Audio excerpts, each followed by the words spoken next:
Hi, I hope you're all doing really well. I'm Tia's Recovery and thank you very much for clicking on to this video, it's much appreciated. Before I get into the main topic, I'm just going to do a quick 60-second roundup of my history with an eating disorder. So it started in January 2018, around that sort of time. In October 2018 I got treatment. I was an outpatient, still am. I've been in recovery for 2 years now. I'd say the past sort of 4 months I've really been motivated and really been making big leaps forward in recovery, and I'm using this channel as a way of a bit of accountability, which is the point of the video, and a way to sort of talk out my emotions, how I'm feeling about recovery, so hopefully it will help both me and maybe you. I'm going to try my best to be really responsible on this channel. I'm going to try to be as trigger free as possible, but I will be talking about eating disorders and disordered eating. I won't be including numbers or things that generally trigger people who are trying to recover. So today I want to talk about accountability, which I think is such a big part of eating disorder recovery. Firstly, at the very beginning of my recovery, so this is back in October 2018, I had no accountability. Definitely not myself. I could not hold myself accountable. My parents couldn't hold me accountable. My dietitians, psychologists couldn't hold me. Nothing was giving me any sort of accountability. Well, what happens when you have no accountability? Firstly, you lie. At the start of recovery, I was batting off lies here, there and everywhere, like there was no tomorrow, and every time I did that, in reflection, it was strengthening my eating disorder, which is not what we want. It gets me a step further away from full recovery, which is the ultimate goal. So lying, I hate to be patronising, lying is not good, and I did that a lot. It was very easy as I had no accountability. The other thing that happens if you aren't held accountable is that it's very easy to skip things. You might not be lying, but you might just go under the radar. You might not be challenging yourself. For example, you might think, oh, you might be thinking, oh, I might go out for lunch, I might get a McDonald's. You might say, okay, this is what I'm going to get. You might think, okay, this is what I'm going to get, this is what I'm going to get. You get there, and for some reason the eating disorder kicks in and says you're going to get less than what you thought you were going to, you're going to get something different that your eating disorder has encouraged you to do.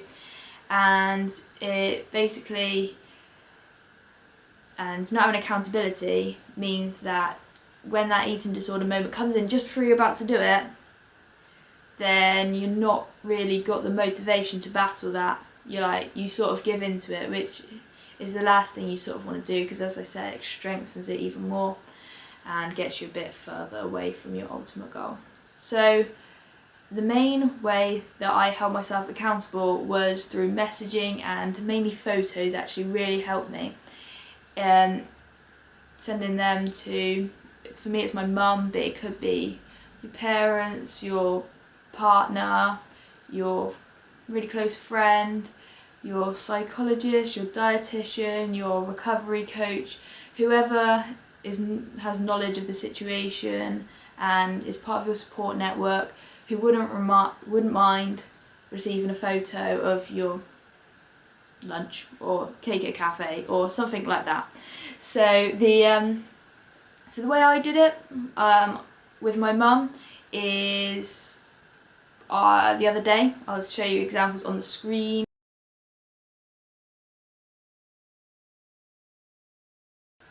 I was in a coffee shop and I ordered, as I usually would, a latte, and then I was like, okay, Tia, you've got this, challenge yourself, darling. So I ordered a cake, a slice of cake. I thought, okay, cool, well done. I wasn't too scared about it. I've had cakes before, I haven't had a cake from there before, but I was like, okay, you can do this, that's fine. And then it came and it was much bigger than I expected. And these things happen. We have to get used to it if we want to be fully recovered. I want to be able to see that cake and go, do you know what?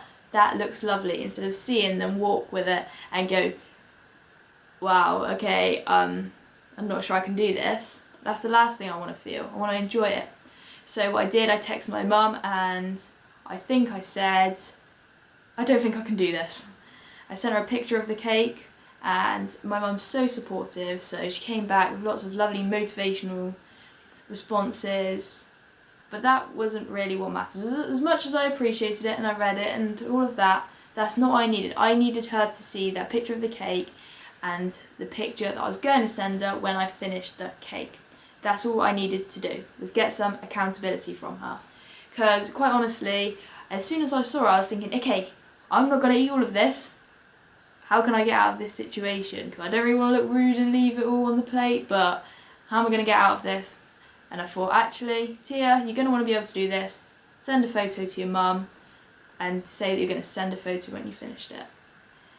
Now, maybe it's sort of in maybe a group situation you're struggling, maybe a text might be easier. I think it's easier to send, I think it's better to send photos, but sometimes doesn't work in the situation. But for me, at the moment in my recovery, I'm about 2 years in, and I think for me it's when I will do quite a big challenge. I don't have many fear foods left, but if I have one of them and I'm not with my family or someone that can support me, I just snap a photo. Even though it's quite hard to do, I snap a photo and I'll say, I'm just going to send you this, and I'm going to send you a photo when I finish. That's all I need to do. And that holds me accountable. Quite similarly, if there's something you want to tackle, having someone there, part of your support network, for me it's my parents or maybe my friends, just having them there whilst I'm eating it holds me accountable. They're going to watch it go from start to finish, me eating it. I understand that's a bit more difficult if you're eating alone or you don't quite have the support network around you, particularly if your parents or friends or family, then it might be a bit more difficult, but that's definitely really helpful if you can do that and you've got that support there.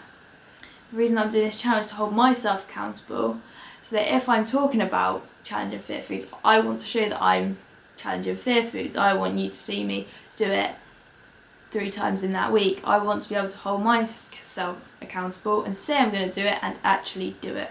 Could I delete the footage? Yes. Do I want to do that? Not at all, because that's completely away from the end goal. So other ways that you can hold yourself accountable, maybe starting, you don't have to start a YouTube or start an Instagram, which is what I was going to recommend. You don't have to do that, but if you think that might be a way that you could just hold yourself accountable, just make sure you're being really responsible with what you're saying. You're not posting everything you eat in a day. That's not very helpful for some people. But just something like starting a little Instagram page and just posting maybe your challenge before and after before you've eaten the thing and after you've eaten the thing of the photo, not of you. Before and after photos are a no-go, that's another story completely. So before you've eaten the muffin, after you've eaten the muffin, post it, say how you felt, holding yourself accountable and potentially helping other people. Just make sure you're being responsible.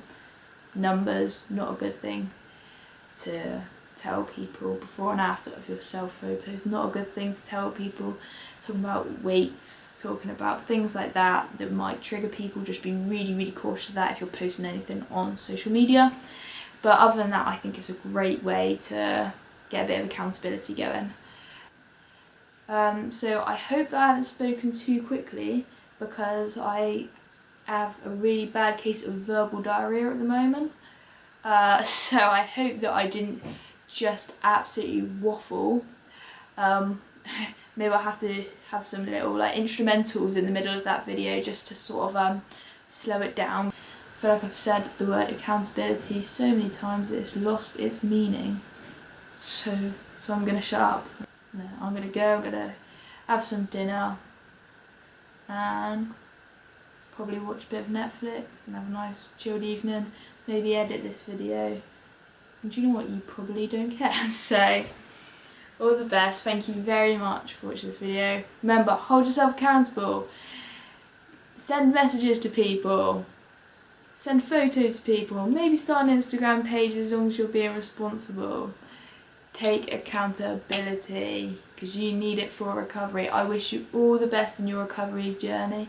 If you liked this video, please give it a like, and if you have any suggestions on what you want me to cover, as long as it's not what I eat in a day, then drop it down below. That would be much appreciated, just so I can get an idea of the content that people want to see.